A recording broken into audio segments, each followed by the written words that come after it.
Syllabus में हमारे पास आता है एक ब्लूप्रिंट जिसमें हमारा पूरा पेपर डिसाइडेड रहता है कि कहाँ से क्या क्वेश्चन आने वाला है। बीएमएस फर्स्ट ईयर में हमारा कितने हमने एग्जाम देना रहता है, कितना हमारा टर्म्स और पीएस रहता है। तो चलिए आज हम इन सब पॉइंट्स को डिस्कस करते हैं।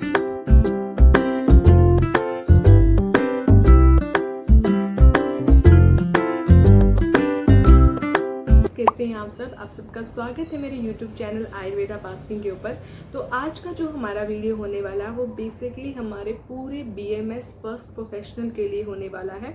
और सबसे पहले हम बीएमएस को ही थोड़ा सा एक्सप्लेन करेंगे कि आपका जो बीएमएस कोर्स रहता है 5.5 ईयर का, उसमें आपको क्या क्या करना रहता है, कितना आपका ईयर का कोर्स और प्रोफेशनल्स होते हैं, क्या आपका इंटर्नशिप का रहता है। साथ में ही मैं आपको बेसिकली इस वीडियो में फोकस करूँगी बीएमएस फर्स्ट प्रोफेशनल पर, क्योंकि बहुत सारे बच्चों को डाउट रहता है कि बीएमएस प्रोफेशनल फर्स्ट में होने वाला क्या है, एनसीईआरटी सिलेबस के अकॉर्डिंग क्या क्या मॉडिफिकेशंस हैं। तो जैसा कि आप क्या बात है सर, क्या बात है सर, क्या बात, ये बात है, अरे सर क्या बात है। स्क्रीन पर देख सकते हैं ये हमारे एनसीईआरटी सिलेबस का लोगो है और हमारा जो एनसीईआरटी सिलेबस है वो सारा आप अपलोडेड है गूगल पे, तो आप जाके कोई भी सिलेबस को डाउनलोड करके देख सकते हैं। और उससे पहले हमारे पास एक मैनुअल भी अपलोडेड है जहाँ पे आप अपने सारे जो कंडीशंस है, जो भी आपका सिलेबस है, कैसे वो प्रोग्राम किया जाएगा, कैसे उसका जो इवैल्यूएशन है वो रहेगा, वो सब भी मेंशन है, तो आप उसको देख सकते हैं। मैं इस वीडियो के कमेंट सेक्शन में मैनुअल को भी डाल दूंगी जिसमें आप डायरेक्टली मैनुअल को खुद भी देख सकते हैं। अराउंड 60 समथिंग पेजेस का मैनुअल रहता है जिसमें आपका पूरा प्रोफेशनल एक्सप्लेन किया रहता है, कैसे अपने एग्ज़ाम देना है, किस तरीके से आपको पढ़ाया जाना चाहिए, किस तरीके से अपने टॉपिक सबको अंडरस्टैंड करना, तो वो सब उसमें रहता है। तो चलिए, तो जब भी आप अपनी काउंसलिंग के बाद किसी भी बीएमएस कोर्स में एडमिशन लेने के बाद कॉलेज में जाते हैं, तो आपके जो प्रोफेशनल्स है उसको स्टार्ट होने से पहले आपका एक ट्रांजिशनल करिकुलम चलता है जिसमें आपके कोर्स के बारे में टीचर्स आपको एक्सप्लेन करते हैं। डिफरेंट जो सब्जेक्ट है, डिफरेंट जो टॉपिक है, उनका आपको इम्पोर्टेंस बताते हैं। फिर उसके बाद आपके ट्रांजिशनल करिकुलम के बाद आपका प्रोफेशनल स्टार्ट होता है। तो सबसे पहले तो जो हमारा बीएमएस होता है, bachelor of Ayurvedic medicine and surgery, ये आपका 5.5 ईयर का कोर्स रहता है जिसमें मेनली आपके 3 प्रोफेशनल रहेगा, फर्स्ट, सेकेंड और थर्ड।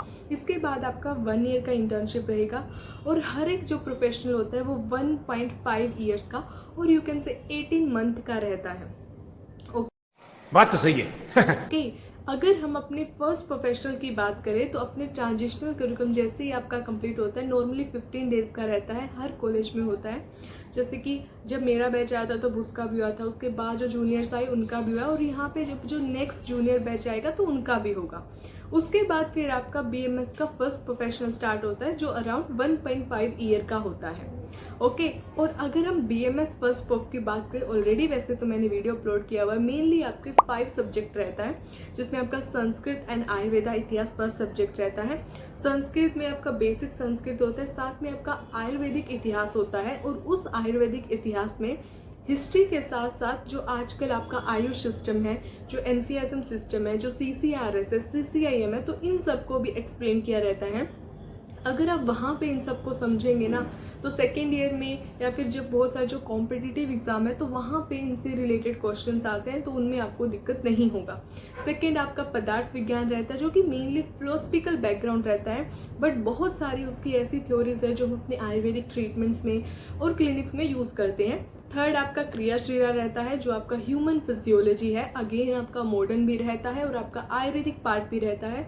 फोर्थ आपका रहता है रचना शरीरा, जो कि एनाटमी में आपका again Ayurvedic as well as modern part रहेगा, जिसमें आपको बीडी चौरसिया, मतलब मेरे कॉलेज में तो हम बीडी चौरसिया को ही फॉलो करते हैं। फोर्थ वॉल्यूम अच्छे से पढ़ाया जाता है और पेपर में भी मॉडर्न क्वेश्चन आता है। फिफ्थ जो सब्जेक्ट रहता है वो होता है हमारा संहिता, जिसमें एक ही पेपर आपका रहता है यूनिवर्सिटी में, बट इसमें और काफ़ी चीज़ें रहता है, लाइक एक्टिविटीज़ रहती हैं, देन उसके बाद आपका श्लोका नोटबुक्स रहता है। तो ये आपके मेन 5 सब्जेक्ट है जो आपको बीएमएस फर्स्ट ईयर में। नेक्स्ट आपके जो सिलेबस रहता है उसमें 2 तरीके के लेक्चर्स आपको दिए जाते हैं। एक आपका लेक्चर आवर रहता है किसी भी सब्जेक्ट का, एक नॉन लेक्चर आवर रहता है, और दोनों का अलग से अटेंडेंस लगता है। और दोनों का अटेंडेंस मैंडेटरी है। ये नहीं कि आप अपने नॉन लेक्चर को छोड़ सकते हैं।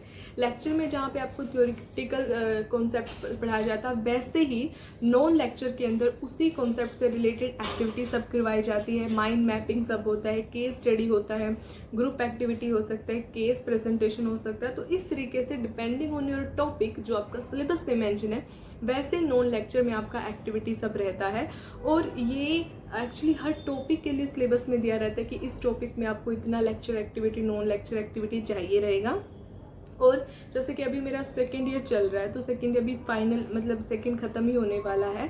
तो उसमें क्या है कि जो हमारा संस्था रहता है उसमें बहुत सारा एक्टिविटी रहता है, तो उसके लिए बाद में मैं एक्टिविटी बुक। उसके बाद नेक्स्ट आता है कि जो आपका सिलेबस है, इतना जो वास्ट सिलेबस है, उसको कैसे कंप्लीट किया जा सकता है। तो उसके लिए भी हमारे सिलेबस में सब कुछ मेंशन रहता है कि किस टॉपिक को आपने कैसे कवर करना है। बहुत सारे जो टॉपिक रहते हैं वो प्रॉब्लम बेस्ड लर्निंग से समझाए जाते हैं। कुछ टॉपिक केस बेस्ड होते हैं जो कि क्लिनिकली रहते हैं। कुछ आपके जो होते हैं वो टीम बेस्ड लर्निंग होता है जिसमें आपका ग्रुप एक्टिविटी होता है। कुछ में फ्लिप्ड क्लास होता है। फ्लिप्ड क्लास में क्या होता है कि कोई आपको टॉपिक दिया जाएगा और टीचर जो होता है वो एज अ स्टूडेंट होता है और स्टूडेंट टीचर बनके वो टॉपिक को एक्सप्लेन करते हैं पूरी क्लास को। और कुछ आपका ब्लेंडेड क्लासरूम्स होते हैं। तो इस तरीके से डिफरेंट लर्निंग मेथड भी हमारे सिलेबस में है। वो अकॉर्डिंग टू सब्जेक्ट आपको टीचर बता देता है। और मेरे कॉलेज में मेरे फर्स्ट एंड सेकेंड दोनों ही में ये सब मतलब हर एक को हमने एक्सपीरियंस किया है। तो वो बेसिकली आपके कॉलेज पे भी डिपेंड करता है कि वो लोग किसी भी एक्टिविटी को, नॉन लेक्चर को कैसे कंडक्ट कर रहे हैं। तो इस तरीके से आपका सिलेबस जो है वो ऐसे डिवाइडेड रहता है कि क्योंकि इतना ज़्यादा सिलेबस होता है, हर किसी को हम प्रेजेंटेशन से नहीं समझ सकते। बहुत सारे ग्रुप एक्टिविटीज़ सब में भी आ जाते हैं। कुछ में डिबेट्स रहता है जो ऑलरेडी आपका सिलेबस में मेंशन रहता है। तो ये हमने अभी तक देखा है कि हमने सिलेबस का क्या डिस्ट्रीब्यूशन रहता है हमारे एनसीईआरएम का जो फर्स्ट प्रोफेशनल का आपका गिवन सिलेबस है, जो मोस्ट इम्पोर्टेंट है और जिसमें लाइक सबको एक बार तो कंफ्यूजन होता है कि क्या है। तो बेसिकली जैसे मैंने आपको बताया कि आपके 5 सब्जेक्ट रहेंगे। उन 5 सब्जेक्ट में क्या होता है कि जो आपका फर्स्ट सब्जेक्ट रहता है that is Sanskrit and Ayurveda इतिहास, उसके 2 पेपर होते हैं, पेपर 1 और पेपर 2। तो इस तरीके से जो आपका थ्योरी है वो 200 मार्क्स का रहता है। उसके बाद जो आपका 75 मार्क्स रहता है उसका वाइवा रहता है। 10 मार्क्स इसके लिए इलेक्टिव रहता है। जो आपके फर्स्ट ईयर में स्टूडेंट्स होंगे उनको पता होगा कि इलेक्टिव क्या होता है। इलेक्टिव्स में क्या रहता है कि आपको कोई 3 सब्जेक्ट चुनना रहता है और उसके फिर मार्क्स आपको मिलता है। फिर उसके बाद 15 जो नंबर में होते हैं वो आपके इंटरनल असेसमेंट के होते हैं। और इस तरीके से आपके 100 जो मार्क्स है वो आपका जो प्रैक्टिकल है उसमें आ जाता है।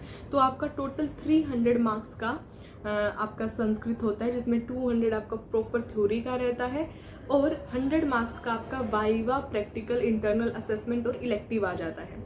सेकेंड जो आता है आपका पदार्थ विज्ञान रहता है। पदार्थ विज्ञान में भी आपके अगेन 2 पेपर रहते हैं, पेपर 1 और पेपर 2। तो अगेन 200 मार्क्स का हो जाएगा।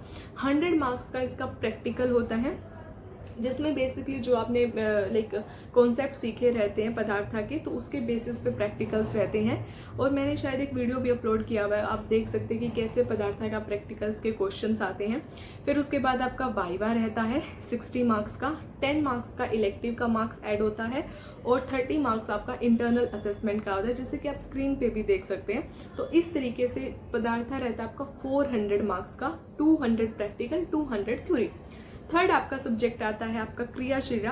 क्रियाशीला में भी आपका 2 पेपर रहता है, पेपर 1 और पेपर 2। अगेन 200 मार्क्स हो जाएगा।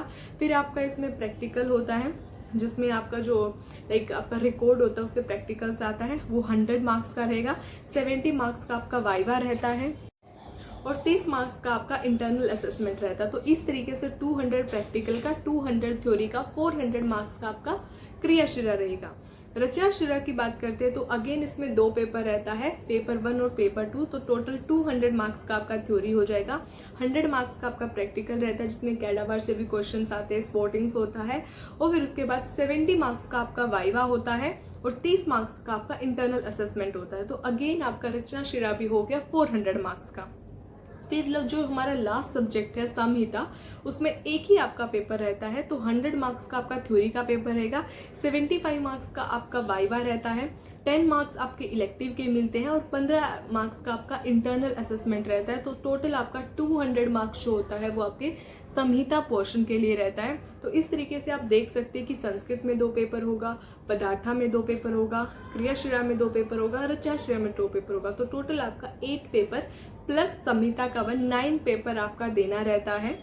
तो इतना आपका रहता है। और जो टोटल मार्क्स है लाइक थ्योरी और प्रैक्टिकल का वो 1700 मार्क्स रहता है। अब मैं बताती हूँ आपके BMS फर्स्ट ईयर का स्कीम ऑफ असेसमेंट क्या है, जिसमें आपको लाइक पूरा जो आपका 1.5 ईयर का जो कोर्स है वो किस तरीके से डिवाइडेड है। तो सबसे पहले तो आपने क्या समझना कि हमारे पास क्या होते हैं कि हमारे 3 टर्म एग्जाम्स रहते हैं जो 6 महीने के इंटरवल पर होता है। फॉर एग्जाम्पल 1 to 6 मंथ पे फर्स्ट टर्म, फिर उसके बाद नेक्स्ट 6 मंथ पे सेकेंड टर्म और उसके बाद थर्ड टर्म। हर एक जो टर्म रहता है उसमें 3 PA रहते हैं और एक लाइक 6 मंथ का टर्म एग्जाम रहता है। तो फर्स्ट जो टर्म रहता है उसमें 3 PA हो गया, फर्स्ट टर्म का एग्जाम हो गया। सेकेंड टर्म में 3 PA हो गया, सेकेंड टर्म का एग्जाम हो गया। और जो थर्ड टर्म रहता है उसमें 3 PA रहता है, बट उसमें थर्ड टर्म का एग्जाम नहीं होता, उसमें डायरेक्ट आपका यूनिवर्सिटी एग्जाम होता है। तो टोटल आपके पास 9 PA रहता है जो आपने 1.5 ईयर के कोर्स पे देना रहता है। और वो PA उसी सिलेबस से होता है जो आपका पिछले लाइक गिवन आपका मंथ में आपका सिलेबस कंप्लीट हुआ रहता है। और आपके 2 टर्म एग्जाम रहते हैं जो प्रॉपर यूनिवर्सिटी एग्जाम की तरह होते हैं। वाइवा होता है, एग्जाम प्रैक्टिकल्स होता है, थ्योरीज होते हैं और लास्ट में आपका यूनिवर्सिटी एग्जाम रहता है। जैसे मेरा कॉलेज KUHS के अंदर आता है तो हमारा KUH का यूनिवर्सिटी एग्जाम। और जो आपके PAs रहते हैं मंथली असेसमेंट में वो जनरली टोटल जो उनका असेसमेंट का मार्क्स रहता है हर पे का वो 15 मार्क्स रहता है। फिर उनका हर टर्म का असेंबली करके लाइक आपका निकाला जाता है कि कितना आपका तीनों PO के मिला के मार्क्स आता है। और जो टर्म होता है वो प्रॉपर आपका 100 मार्क्स का रहता है। तो इस तरीके से आपका PA का और टर्म एग्ज़ाम का डिस्ट्रीब्यूशन रहता है मार्क्स का। देन उसके बाद अगर आप कोई भी अपने एनसीआरएम सिलेबस को देखेंगे तो उसके अंदर मैंने ऑलरेडी आपको बताया 3 मेन कंपोनेंट रहते हैं पढ़ने के लिए, must know portion, desirable to know portion and nice to know portion. तो इनको भी आपका पढ़ने का मैंने आपको ऑलरेडी वीडियो बनाया हुआ है कि मस्ट नो को मैक्सिमम चांस रहता है क्वेश्चन आने का, तो उसको आपने अच्छे से करना है। डिजायरेबल टू और नाइस टू नो से भी क्वेश्चन आता है, तो अगर आपके पास टाइम है तो आप पढ़ सकते हैं। उसके बाद पेपर के डिस्ट्रीब्यूशन का क्या रहता है कि पेपर में हमारे 3 मेन पोर्शन रहते हैं, इसका आपको पता होना चाहिए। 1 to 20 हमारा MCQ रहता है। फिर उसके बाद हमारे पास 8 SAQ रहते हैं, शॉर्ट आंसर क्वेश्चन 5 मार्क्स के, और 4 LAQ लॉन्ग आंसर क्वेश्चन रहते हैं। तो इस तरीके से आपका 100 मार्क्स का पेपर बनता है। और जब आप पेपर देखेंगे तो उसके लास्ट में आपको एक ब्लूप्रिंट मिलता है जहाँ पे ये मेंशन है कि किस टॉपिक से कितना क्वेश्चन आएगा। तो आज का वीडियो को हम इतना ही रखते हैं, मिलेंगे हम नेक्स्ट वीडियो में। Thank you guys.